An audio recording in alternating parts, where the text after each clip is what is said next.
Hi,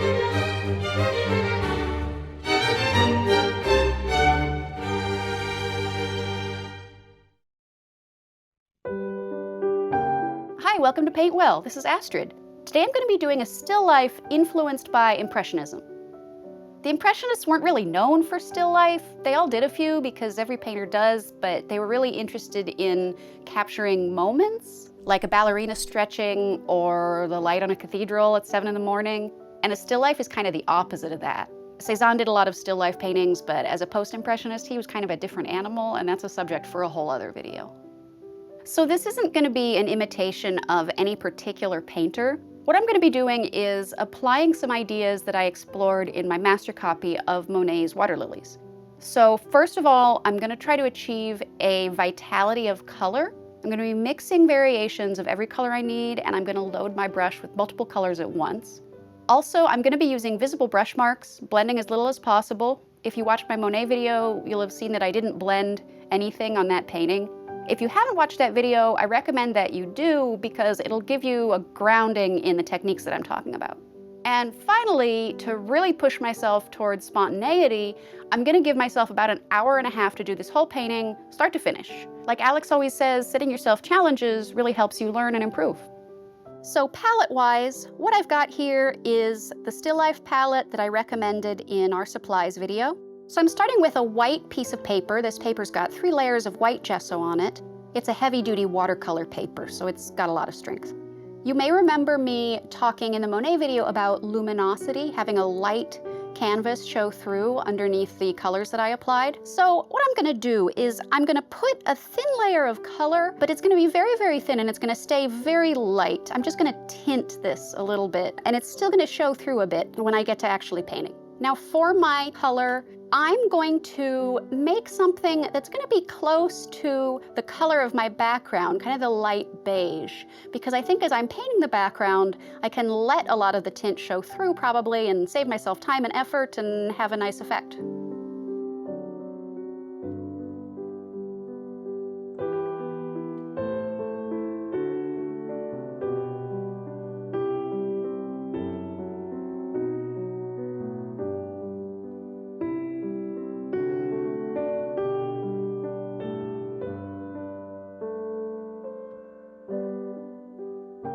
Okay, so now that I've done that, I'm going to work on the drawing. And for my drawing, I'm going to use some thinned out burnt umber, because burnt umber is neutral. It's going to be easy for me to cover it up with my colors when I paint. It's not going to influence them too much.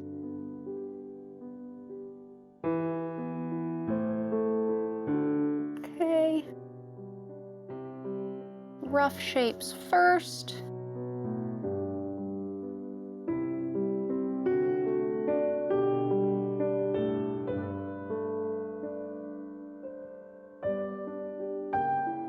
When you're drawing with paint, you can get a little bit of turpenoid on your brush and kind of erase. Obviously my lines aren't disappearing, but I'm making it clearer which lines I want to use.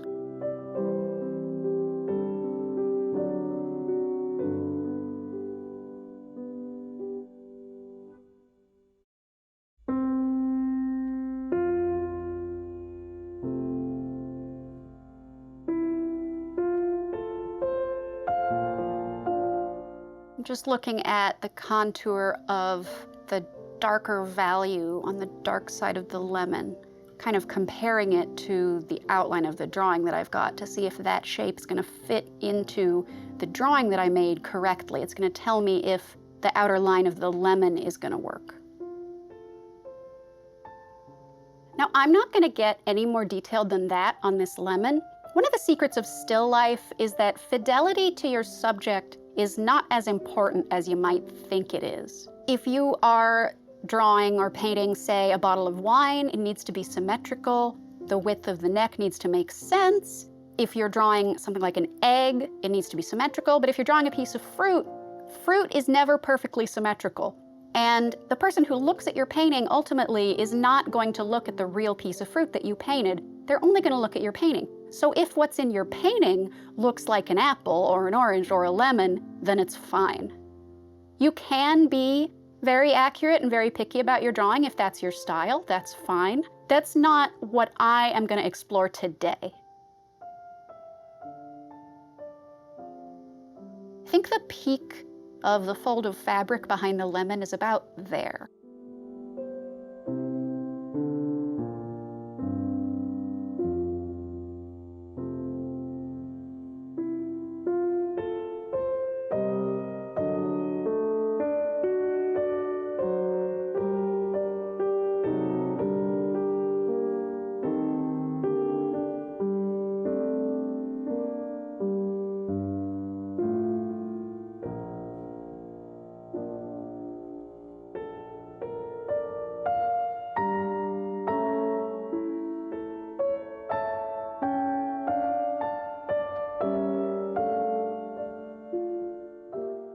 Okay, drawing's rough, but for what I'm gonna do, it's all I really need. So what I'm gonna do now is I'm just gonna put in the dark values thinly, just to kind of make the forms appear.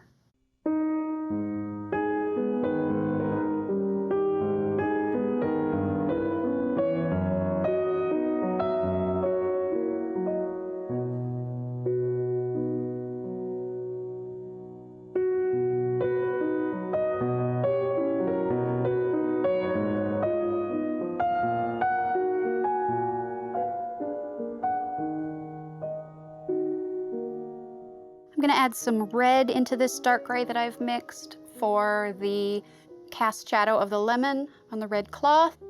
And I'm gonna add a little bit of yellow into that gray that I mixed for the dark value on the dark side of the lemon.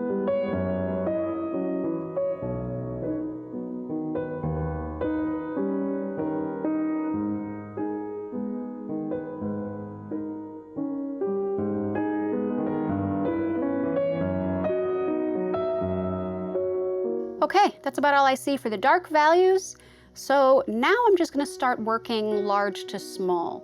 I could, alternatively, as a strategy, start to work on the middle values, but I just kind of like to work large to small, so that's what I'm gonna do. The light on the still life that I see is bouncing back and forth between surfaces. It's bouncing off that pale beige tinted backdrop. So it's affecting the colors that I'm seeing on the lemon and the gray cloth and the red cloth. So I can continue to use that color that I mixed in the colors that I'm mixing now.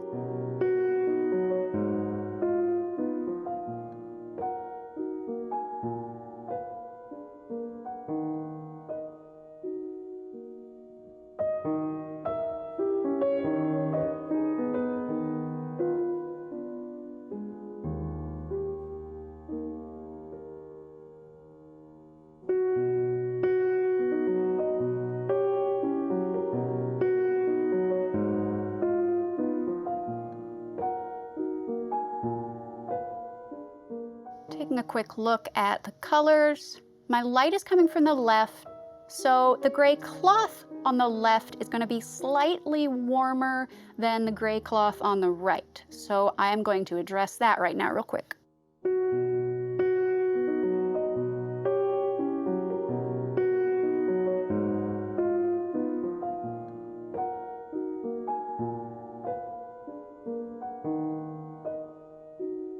Okay, moving large to small. Now I'm going to work on that red cloth.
As you can see with this approach, color mixing takes a while.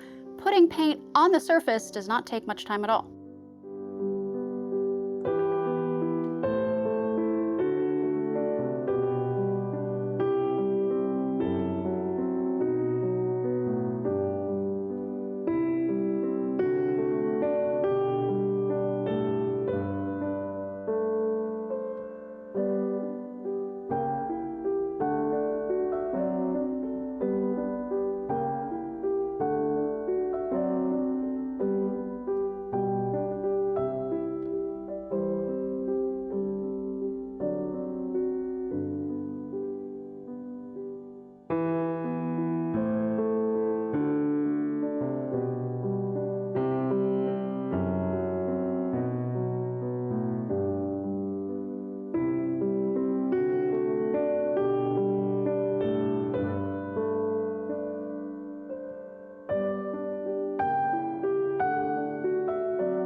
thing I really like about this painting is the impasto in the light areas of the lemon. I enjoy impasto, and that was also an effect that the Impressionists employed a lot.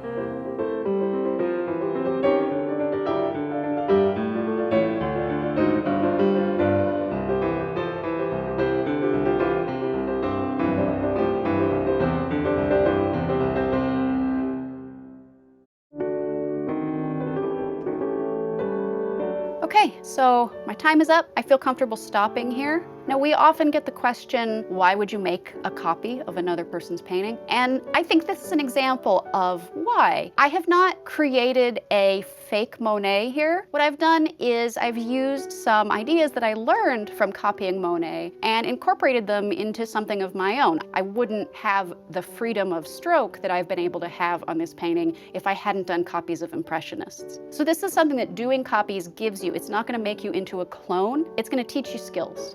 So I hope you enjoyed this. If you did, like this video, subscribe to our channel. If you have any questions, leave them for us in the comments. And for additional content, including exclusive videos, support us on Patreon.